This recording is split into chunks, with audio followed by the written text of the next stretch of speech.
નમસ્કાર દર્શક મિત્રો, BHTV ન્યૂઝમાં આપનું સ્વાગત છે। RNI માન્યતંત્રીઓ દ્વારા વડોદરા સાંસદને MSMEના નામે કહેવાતું પત્રકારત્વ કરી સમાજમાં અરાજકતા ફેલાવવા ઇસમો વિરુદ્ધ કાર્યવાહી કરવા રજૂઆત। વડોદરાના RNI માન્યતંત્રીઓ દ્વારા વડોદરાના સાંસદ ડોક્ટર હેમાંગ જોશીને આવેદનપત્ર આપીને રજૂઆત કરવામાં આવી હતી કે પાછલા ઘણા સમયથી વડોદરા શહેર જિલ્લા સહિત સમગ્ર જગ્યાએ MSMEના સર્ટિફિકેટ કઢાવી બની બેઠેલા કહેવાતા તંત્રીઓને ઇસમો વિરુદ્ધ યોગ્ય અને ન્યાયિક તપાસ કરી સમાજમાં અરાજકતા ફેલાવી લોકોને જાણે અજાણે ગેરમાર્ગે દોરી પત્રકારોને લાંછન લાગે તેવા કૃત્યો કરીને સાચા અને પ્રમાણિત તંત્રીઓ અને પત્રકારોની લાગણી દુભાય તેવી પ્રવૃત્તિઓ બેરોકટોક વગર ચાલી રહી છે, જે સમાજ માટે ઘણું જ હાનિકારક અને બજારમાં પત્રકારત્વની છબી સાવ નિમ્ન કક્ષાએ પહોંચી જવા પામી છે। Reporter Raju Memon, Vadodara, BHTV news. કઈ માંગ ને લઈને આજે કલેક્ટર કચેરી આવ્યા છે? શું માંગ છે તમારી? કોને મળવાના છે? કોને રજૂઆત કરવાની?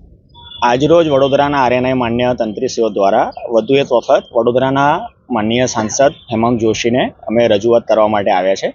MSMEના નામે જે આ બોગસ તત્વો જે બજારમાં પોતાની દુકાનો ખોલીને બેઠા છે તે વિરુદ્ધમાં સખત કાર્યવાહી પોલીસ તંત્ર દ્વારા કરવામાં આવી રહી છે।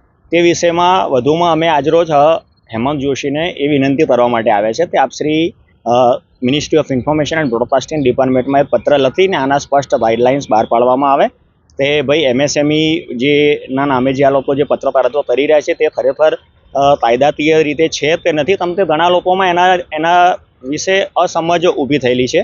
લોકો એવું માને છે કે અમે MSME લીધું છે એટલે અમે પત્રકારત્વ કરી શકીએ, તો એ રીતે તો ડૉક્ટર બનવા માટે કે વકીલ બનવા માટે બીજો MSME લઈ લેવામાં આવે તો શું એ વકીલને ડૉક્ટર કહેવાશે? એને શું બીજી કોઈ પ્રોસેસ ફોલો કરવાની નથી? તો આ વિષયનું અમે ધ્યાન દોરવા માટે અને અમે જે અગાઉ પોલીસ કમિશનર, કલેક્ટર અને મ્યુનિસિપલ કમિશનરને આવેદનપત્ર આપ્યા હતા તેની પણ માનનીય સાંસદશ્રી દ્વારા સંકલન સમિતિમાં દિશા સૂચનો આપીને સમીક્ષા કરવામાં આવે તેવી અમારી આજરોજ માંગણી છે। તેના વિષયમાં અમે આજે સાંસદશ્રીને આવેદનપત્ર આપવા માટે આવેલા છે। હિમાંશુ જોશી, હું લોકમૈત્રી ન્યૂઝનો તંત્રી છું। આજરોજ કઈ જગ્યાએ શાના માટે આવ્યા છો? કોને મળવાના છો? શું રજૂઆત છે આપની? વડોદરા શહેરમાં RNI માન્ય પત્રકારો દ્વારા 1 જાન્યુઆરી 2025ના રોજથી MSMEથી બની બેઠેલા જે પત્રકારો છે એ પત્રકારોના વિરોધમાં એક આંદોલન ચલાવવામાં આવ્યું છે। આ આંદોલનના અનુસંધાનમાં અમે તમામ પત્રકારો ભેગા થઈ, તંત્રીશ્રીઓ ભેગા થઈ અને વડોદરા શહેર police commissioner Shri, collector Shri, માહિતી ખાતામાં તેમજ કોર્પોરેશનમાં પણ કમિશનર શ્રી દિલીપભાઈ રાણાને અમે આવેદનપત્ર આપ્યું છે કે આ જે MSMEથી બની બેઠેલા પત્રકારો છે એ ખરેખર પત્રકારો ખોટા છે એવું અમે અગાઉ પણ જણાવેલું। અને આ MSMEથી બની બેઠેલા પત્રકારો એ અમને શીખવાડશે કે અમારે ક્યાં જઈને પત્રકારત્વ કરવાની, કેવી રીતે પત્રકારત્વ કરવાની। જે લોકોને બોલવાનું સેન્સ નથી, પત્રકારત્વની ગરિમા ખબર નથી, એવા લોકો અમને પત્રકારત્વ શીખવાડશે? એ લોકો એમના સ્ટેટમેન્ટમાં એવું કહે છે કે એમની દુકાનો, શું આ દેશનો ચોથો સ્તંભ ગણાતા પ્રેસને દુકાનો કહેવું અને આ દુકાનો કહેવાવાળા શું ખરેખર પત્રકાર છે? આવા પત્રકારો હોય જ ના શકે। ખરેખર આ લોકોના વિરુદ્ધમાં અમે એક ગમે તેટલી લાંબી લડાઈ લડવાની થશે, અમે આ લડાઈ લડીશું અને આ ખોટી સિસ્ટમથી જે લોકો પત્રકાર બન્યા છે આ સિસ્ટમને અમે નસ્તો નાબૂદ કરીને જ રહીશું।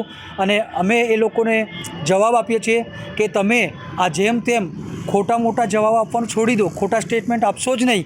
કેમ કે જો કદાચ અમે સરકારી લાયસન્સ ધારક પત્રકારોની તમે દુકાન કહેતા હોય ને તો તમારા તો કદાચ માંડવીના 4 દરવાજા વચ્ચે પથારા છે, ગમે ત્યારે ટ્રાફિકવાળા કે કોર્પોરેશનવાળા ઉઠાવી દેશે।